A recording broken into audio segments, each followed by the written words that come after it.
Olá, meu nome é Jéssica, eu sou aluna de mestrado do Programa de Ciência Odontológica da FOUNESP e hoje vou apresentar o trabalho intitulado Avaliação de glicerofosfato de cálcio e fluoreto sobre biofilmes mistos de Streptococcus mutans e Candida albicans, sob orientação do professor Alberto Carlos Bottaso Delbel. A cárie dentária é uma doença comum ocasionada pela produção bacteriana de ácidos a partir dos carboidratos fermentáveis da nossa dieta, a qual progressivamente leva à desmineralização da estrutura dentária. Atualmente é considerada um problema de saúde pública e conceituado como um processo dinâmico e multifatorial que depende da presença de biofilme e sacarose. O biofilme dental é um conjunto de micro-organismos nos quais as células se aderem à superfície dental e também entre si. A sua estrutura aumenta a caragenicidade das bactérias produtoras de ácido, protegendo-as das defesas do hospedeiro, uma vez que esse agregado celular é envolto por uma matriz orgânica autoproduzida de polissacarídeos, proteínas e DNA. A bactéria gram-positiva Streptococcus mutans é um dos principais agentes etiológicos da cárie dentária. Mas esse micro-organismo não age sozinho, especialmente na cárie precoce da infância.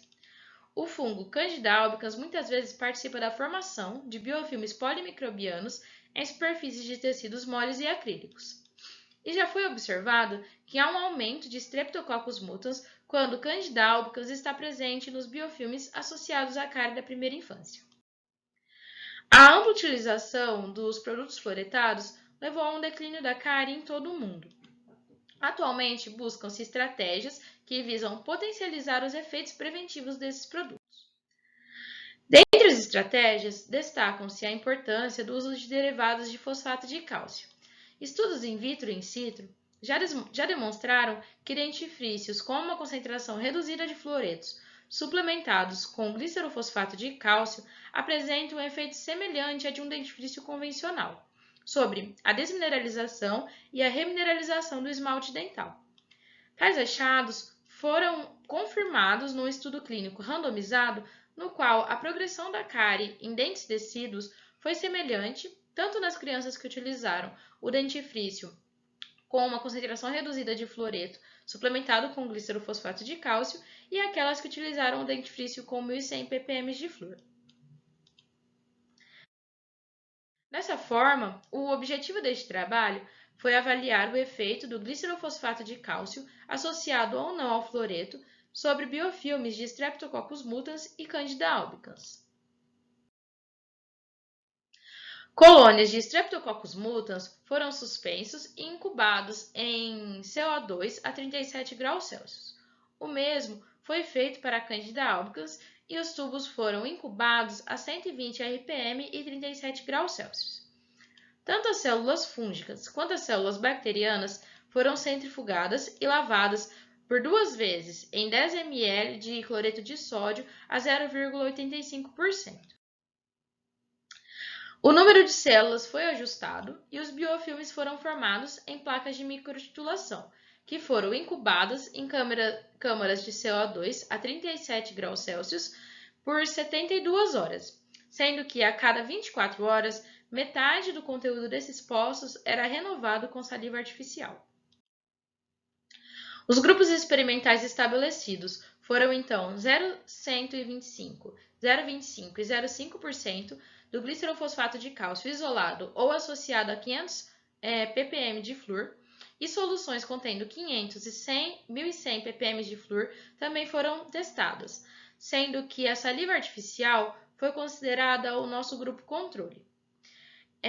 Os tratamentos foram realizados a 72, 78 e 96 horas por um período de 1 minuto, e todos os testes foram realizados em triplicata. A contagem de unidades formadoras de colônia foi utilizada para avaliar o número de células cultiváveis. Após o último tratamento, os biofilmes foram ressuspensos e raspados. As suspensões foram então diluídas em série e plaqueadas em cromagar para a contagem de Candida albicans e em BHI suplementado com anfotericina B para a contagem de Streptococcus mutans. As placas foram incubadas em estufa de 24 a 48 horas. Para a análise estrutural do biofilme, os biofilmes foram desidratados por essa sequência aqui exposta de etanol e secados ao ar por 20 minutos. Na sequência, os biofilmes foram revestidos com ouro e avaliados em microscópio eletrônico de varredura. Para a análise estatística, os dados foram submetidos à ANOVA, seguidos pelo teste post-hoc de LCD de Fisher, com a significância de p menor que 0,05. Todas as soluções contendo o CAGP associados ao flúor não levaram a resultados significativos na redução de unidades formadoras de colônia. Por sua vez, todas as soluções contendo o glicerofosfato de cálcio sem o flúor levaram a maiores reduções nas unidades formadoras de colônia em comparação com o grupo exposto a 500 ppm de flúor, enquanto que a maior diminuição foi observada no grupo tratado com 1.100 ppm de flúor. Em relação à Candida albicans, a exposição a todas as soluções de tratamento não afetaram significativamente o número de unidades formadoras de colônia. Na análise da microscopia eletrônica de varredura, não foram observadas diferenças estruturais entre os biofilmes, e todos eles exibiram redes densas de cocos ligados a leveduras e hifas. Concluímos, então, que o tratamento com glicerofosfato de cálcio na ausência de fluoreto afetou o número de células de Streptococcus mutans, porém sem diferenças estruturais nos biofilmes tratados. Muito obrigada pela oportunidade da 24ª Jornada Odontológica da UNB e também agradeço à minha faculdade e ao apoio financeiro da CAPES. Muito obrigada!